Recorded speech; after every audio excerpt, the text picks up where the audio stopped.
ಗೃಹ ಸಚಿವರು ಬೇಜವಾಬ್ದಾರಿಯ ಹೇಳಿಕೆಯನ್ನು ಕೊಟ್ರ ಈ ಘಟನೆಗೆ ಸಂಬಂಧಪಟ್ಟಂತೆ ಬೆಳಗ್ಗೆ 10 ಗಂಟೆ ಸುಮಾರಿಗೆ ಹೇಳಿಕೆ ಕೊಡ್ತಾರೆ. ಅದನ್ನ ಎಚ್.ಡಿ. ಕುಮಾರಸ್ವಾಮಿ ಅವರು ಖಂಡಿಸಿದ್ದಾರೆ. ಇದು ಆಕಸ್ಮಿಕ ಘಟನೆ ಅಂತ ಗೃಹ ಸಚಿವರು ಹೇಳ್ತಾರೆ. ಎಚ್.ಡಿ. ಕುಮಾರಸ್ವಾಮಿ ಅವರು ಕೇಳ್ತಾರೆ, ಅಲ್ಲ ಸ್ವಾಮಿ, ಅಲ್ಲಿ ಪೆಟ್ರೋಲ್ ಬಾಂಬ್ ಎಸೆದಿದ್ದು ಆಕಸ್ಮಿಕ ಘಟನೆನಾ? ಹಂಗೇನೆ ತಲ್ವಾರ್ ಹಿಡ್ಕೊಂಡು ಓಡಾಡಿದ್ದು ಆಕಸ್ಮಿಕ ಘಟನೆ ಆಗಕ್ಕೆ ಸಾಧ್ಯನಾ ಅಂತ ಗೃಹ ಸಚಿವರ ವಿರುದ್ಧ ದೆಹಲಿಯಲ್ಲಿ ಎಚ್.ಡಿ. ಕುಮಾರಸ್ವಾಮಿ ವಾಗ್ದಾಳಿ ನಡೆಸಿದ್ದಾರೆ. ಆಕಸ್ಮಿಕವಾಗಿ ಅಲ್ಲಿ ಪ್ರೊಸೆಷನ್ ಹೋಗುವಾಗ ಯಾರೋ ಕಲ್ಲು ಹಾಕಿದ್ರು ಅಂತ ರೆಸ್ಪಾಂಡ್ ಮಾಡೋದಕ್ಕೆ ಇವರು ಕಲ್ಲು ಹಾಕಿದ್ದಾರೆ. ಆ ರೀತಿ ಘರ್ಷಣೆ ಮಾಡ್ಕೊಂಡಿದ್ದಾರೆ. ಕೋಮುಗಲಭೆ ಅಂತ ಹೇಳೋದಕ್ಕೆ ಆಗೋದಿಲ್ಲ ಇದನ್ನು.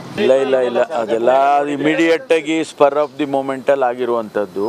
ಅದಕ್ಕೆ ನಾವು ಹೆಚ್ಚು ಅದನ್ನು ಬೆಳೆಯೋದಕ್ಕೂ ಬಿಡೋದಿಲ್ಲ, ಬಿಟ್ಟು ಇಲ್ಲ. ಪೊಲೀಸ್ನವರು ಅದನ್ನು ಕಂಟ್ರೋಲಿಗೆ ತೊಗೊಂಡಿದ್ದಾರೆ. ಅದನ್ನು ಹೆಚ್ಚು ನೀವು ಕೂಡ ಅದನ್ನು ಹೆಚ್ಚು ನನ್ನ ಮನವಿ ಏನು ತಮ್ಮಲ್ಲಿ ಅಂದರೆ ಹೆಚ್ಚು ಅದನ್ನು ಪ್ರಚಾರ ಕೊಡೋಕ್ಕೆ ಹೋಗಬೇಡಿ. ಇಂಥ ಒಂದು ತೀವ್ರತರವಾದಂಥ ಒಂದು ಘಟನೆ, ಸುಮಾರು 30 ಅಂಗಡಿಗೂ ಹೆಚ್ಚು ಅಂಗಡಿಗಳಿಗೆ ಬೆಂಕಿ ಇಟ್ಟು, 2 ವೀಲರ್ ಶೋರೂಮ್ಗಳಿರ್ಬೋದು, ಬಟ್ಟೆ ಅಂಗಡಿ ಇರ್ಬೋದು, ದಿನಸಿ ಅಂಗಡಿಗಳಿರ್ಬೋದು, ಸಣ್ಣ ಪುಟ್ಟ ವ್ಯಾಪಾರ ಮಾಡ್ತಕ್ಕಂಥವ್ರ ಬದುಕಿನ ಮೇಲೆ ಚೆಲ್ಲಾಟ ಆಡಿರ್ತಕ್ಕಂಥ ಒಂದು ಘಟನೆಯನ್ನು ರಾಜ್ಯದ ಗೃಹ ಸಚಿವ ಅದೇನು ಅಂತ ಏನು ದೊಡ್ಡ ಘಟನೆ ಅಲ್ಲ, ಒಂದು ಸಣ್ಣ ಘಟನೆ ಅಂತೇಳಿ ಲಘುವಾಗಿ ಹೇಳಿಕೆ ಕೊಡ್ತಕ್ಕಂಥ ಇಂಥ ಒಬ್ಬ ಗೃಹ ಸಚಿವ ಇವತ್ತು ಈ ರಾಜ್ಯದಲ್ಲಿ ಇರ್ತಕ್ಕಂಥದ್ದು ಭಾಳ ದುರದೃಷ್ಟಕರ. ಒಬ್ಬ ಬಟ್ಟೆ ಅಂಗಡಿ ಮಾಲೀಕ ನಿಮ್ಮ ಚಾನಲ್ಗಳಲ್ಲಿ ಹೇಳ್ತಾರೆ, ಸುಮಾರು 1.5 ಕೋಟಿ 2 ಕೋಟಿ ಆ ಒಂದು ವಸ್ತುಗಳೇನಿತ್ತು ಅವನ ಶೋರೂಮ್ನಲ್ಲಿ ಸಂಪೂರ್ಣ ಬೆಂಕಿಗೆ ಆಹುತಿಯಾಗಿದೆ. ಅವನ ಬದುಕೇನಾಗಬೇಕು? ಇದು ಸಣ್ಣ ಘಟನೆ. ಪೆಟ್ರೋಲ್ ಬಾಂಬನ್ನ ಎಸೆತಕ್ಕಂಥದ್ದು ಸಣ್ಣ ಘಟನೆನ, ತಲವಾರುಗಳನ್ನು ಬೀದಿಲಿ ಹಿಡ್ಕೊಂಡು ಓಡಾಡ್ತಕ್ಕಂಥದ್ದು ಸಣ್ಣ ಘಟನೆನ. ಇದು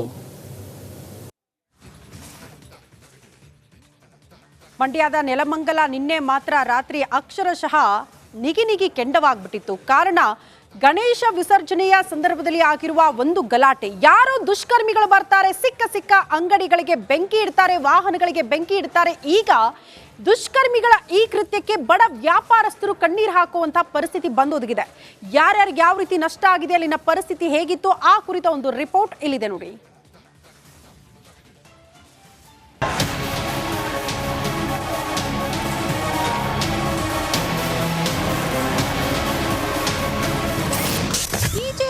ಮಾದರಿಯಲ್ಲಿ ನಾಗಮಂಗಲ ನಿಗಿ. ಗಣೇಶ ಮೆರವಣಿಗೆ ವೇಳೆ ನಡೆಯಿತು ಹಿಂಸಾಚಾರ. ಪೆಟ್ರೋಲ್ ಬಾಂಬ್, ಸೈಜ್ ಗಲ್ಲು, ತಲ್ವಾರ್ ಎಲ್ಲಿಂದ ಬಂತು?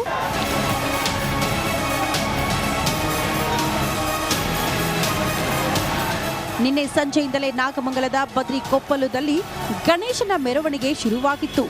ಮಂಡ್ಯ ಸರ್ಕಲ್ ತಲುಪಿದಾಗ ರಾತ್ರಿ 7:30.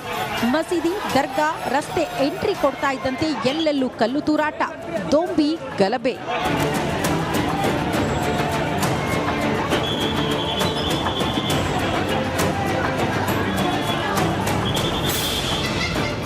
ಇಡೀ ರಾತ್ರಿ ಸಿಕ್ಕ ಅಂಗಡಿಗಳು ಧ್ವಂಸವಾಗಿದ್ವು. ಬೆಳಗ್ಗೆ ಬಂದ ಅಂಗಡಿ ಮಾಲೀಕರು ಕಂಗಾಲಾಗಿ ಹೋಗಿದ್ರು. ಏನೇನಾಯ್ತು ಸೀನ್ ಬೈ ಸೀನ್ ತೋರಿಸ್ತೀವಿ ನೋಡಿ.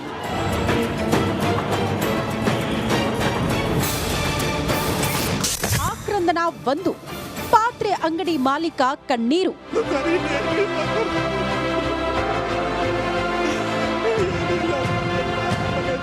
ನಾಗಮಂಗಲದ ಮಂಡ್ಯ ಸರ್ಕಲ್ನ ಟೌನ್ ಠಾಣೆ ಮುಂಭಾಗದಲ್ಲೇ ಇರೋ ಪಾತ್ರೆ ಅಂಗಡಿಗೆ ಕಿಡಿಗೇಡಿಗಳು ಬೆಂಕಿ ಹಚ್ಚಿದ್ರು.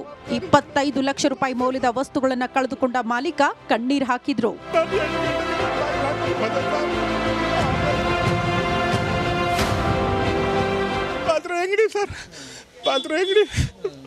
ಏನೇನಿತ್ತು ಸರ್ ವಸ್ತು? ಅಲ್ಲಿ ಪಾತ್ರೆ ಮಾತ್ರ ಆಯ್ತಾ ಅಥವಾ ಹಿತ್ತಾಳೆ, ತಾಮ್ರ, ಪ್ಲಾಸ್ಟಿಕ್, ಹಗ್ಗ, ಗ್ಲಾಸು ಎಲ್ಲ ಇತ್ತು ಸರ್.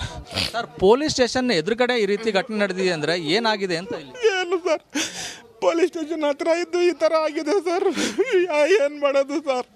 ಸುಮಾರು 25 ಲಕ್ಷ ರೂಪಾಯಿ ಸರ್ ನಾಶ ಆಗ್ಬಿಟ್ಟು ಸರ್. ನಾವು ನಾಶ ಆಗ್ಬಿಟ್ಟ. ಆಕ್ರಂದನ 2, ವಿಶೇಷ ಚೇತನ ಸ್ಕೂಟರ್ ಭಸ್ಮ.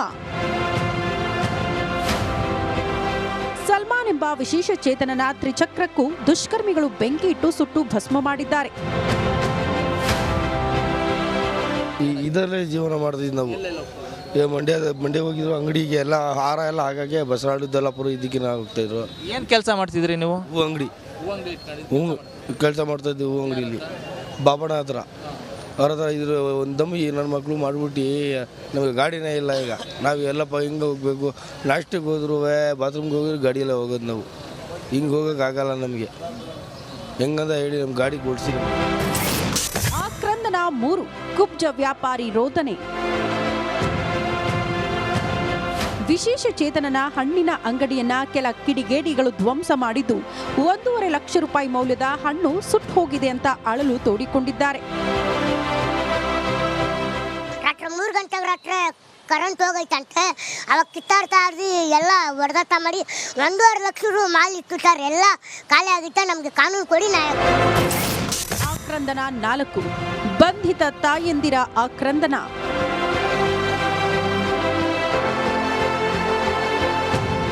ಇನ್ನು ರಾತ್ರೋರಾತ್ರಿ ಶಂಕಿತ ಕಿಡಿಗೇಡಿಗಳ ಮನೆಗೆ ನುಗ್ಗಿರುವ ಪೊಲೀಸರು ಹಲವರನ್ನ ವಶಕ್ಕೆ ಪಡೆದುಕೊಂಡಿದ್ದಾರೆ.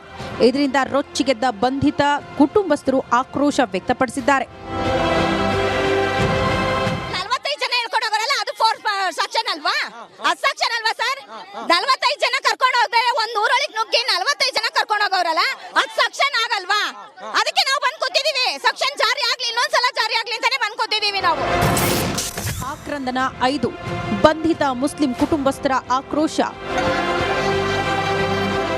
ಇನ್ನು ಬಂಧಿತ ಮುಸ್ಲಿಂ ಯುವಕರ ಕುಟುಂಬಸ್ಥರು ಕೂಡ ಠಾಣೆ ಮುಂದೆ ಜಮಾಯಿಸಿದ್ರು. ರಾತ್ರೋರಾತ್ರಿ ನಮ್ಮ ಮನೆಯವರನ್ನ ಅರೆಸ್ಟ್ ಮಾಡಿದ್ದಾರೆ ಅಂತ ಆಕ್ರೋಶ ವ್ಯಕ್ತಪಡಿಸಿದ್ರು. ಹೋಗಿಲ್ಲ ಸರ್, ಅವರು ಹೋಗಿಲ್ವಲ್ಲ, ಮನೇಲಿ ಇದ್ರಲ್ಲ. ಹೆಂಗ್ ಬಾಕ್ಲು ಹೊಡಿತಾರೆ ಅವ್ರು? ಕಳ್ರ ಪೊಲೀಸರು ಕಳ್ರ ಸರ್? ಹೆಂಗ್ ಹೊಡಿತಾರೆ ಅವರು? ಹೆಂಗ್ ಮನ್ಗಿರ್ತಲ್ಲ, ಗಂಡ ಹೇಳ್ತಿರು ಹೇಳ್ಕೊ ಹೋಯ್ತಾರಲ್ಲ. ಏನ್ ತಪ್ಪು ಮಾಡಿದ್ದಾರೆ ತೋರಿಸಿ, ಮಾಡಿರೋ ಹಿಡ್ಕೊಂಡು ಹೋಗಿ. ಏನೇ ಆಗ್ಲಿ, ಕೋಮು ದಳ್ಳೂರಿಯಿಂದ ಬಡ ವ್ಯಾಪಾರಿಗಳ ಜೊತೆಗೆ ಬಂಧಿತರ ಕುಟುಂಬಸ್ಥರು ಕಂಗಾಲಾಗಿ ಹೋಗಿದ್ದಾರೆ.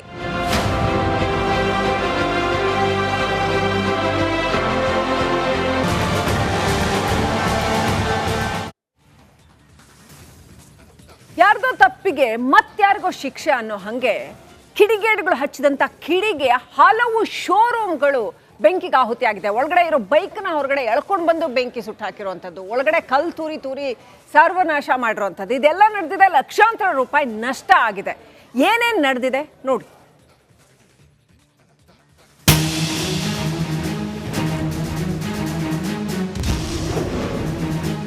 ರಾತ್ರೋರಾತ್ರಿ ಶೋರೂಮ್ಗೆ ನುಗ್ಗಿದ್ರು.